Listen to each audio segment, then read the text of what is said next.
A show of hands. Who was watching Miss Gladys Knight and Miss Patti LaBelle before watching Lovecraft Country? 1, 2, 3. Just too many to count. Get strong.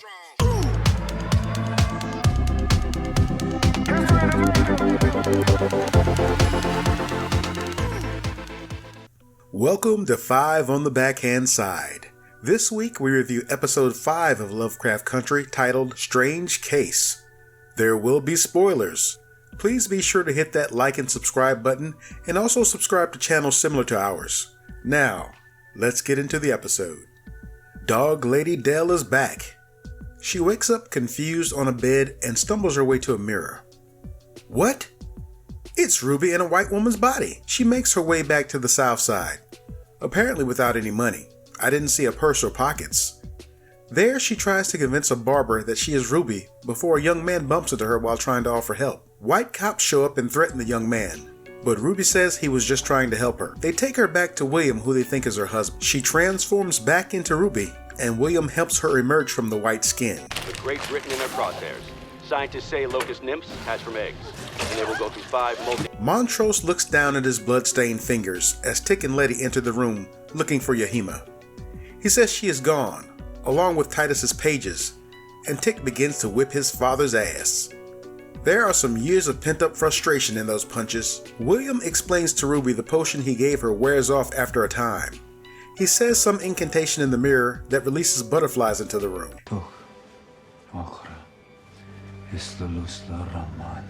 He says she is free to leave before placing another dose of the potion on the table with money. She takes the potion and travels around the city in her white skin, experiencing the benefits of being a white woman. Tick and Letty discuss his fight before making some sweet black love.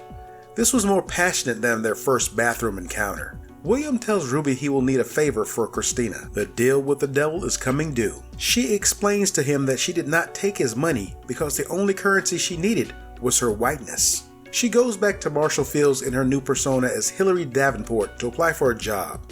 She is offered the job of assistant manager before the potion starts to wear off. She exits the building quickly after leaving her potion behind by mistake.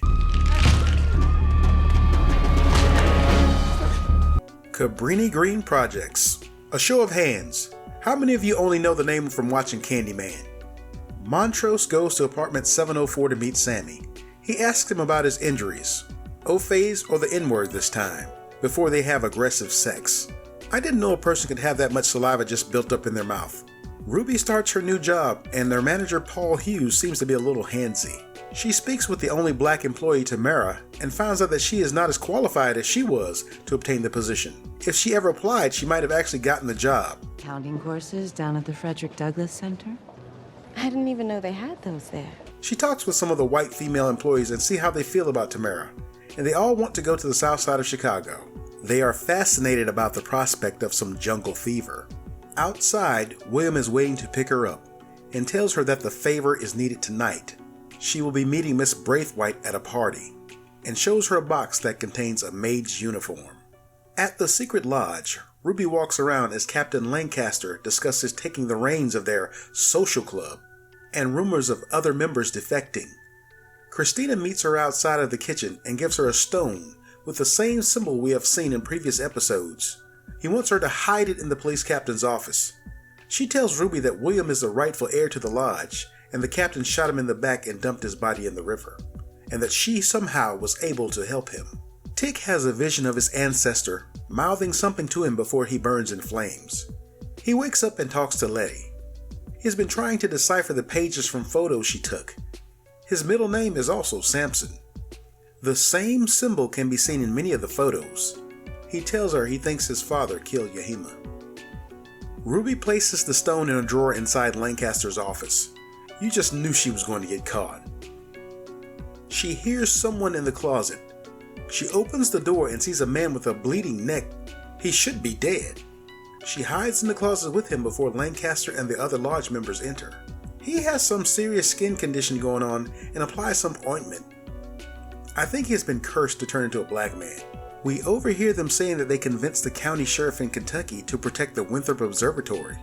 In another one of those Lovecraft Country offhanded remarks that provide new information that we didn't know existed before, they want Christina to bring them the orrery, and dude in the closet is a zombie. But he'll talk soon enough. Then always do. Back at work, Ruby confronts Tamara and takes her frustrations out on her.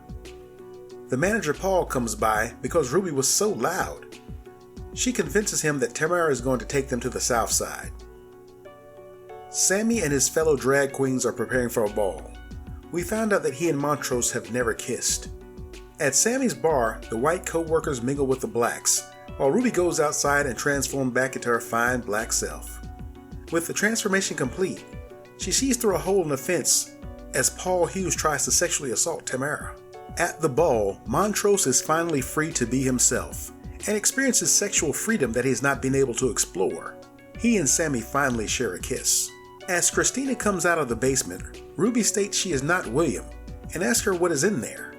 She tells her that she should use the magic offered to her by William to use as freedom. Hillary is back in the office to give Paul her notice. She convinces him that she is attracted to him and proceeds to seduce him S&M style. While she transforms back into Ruby, she proceeds to sexually abuse him with a stiletto. Ruby is waiting for William as he exits the basement. She wants to know what's inside. William starts to convulse and then transforms into Christina. Tick deciphers some of the letters and makes a call to Korea. He calls Jiha and asks how she knew. He asks, "What are you?" And then she hangs up. He has deciphered the word, die. I'm going to give this episode 4 out of 5. This was a great episode and we got to see Wumi in all of her brilliance. I'm glad this was showcasing her. The visual effects were very impressive as well.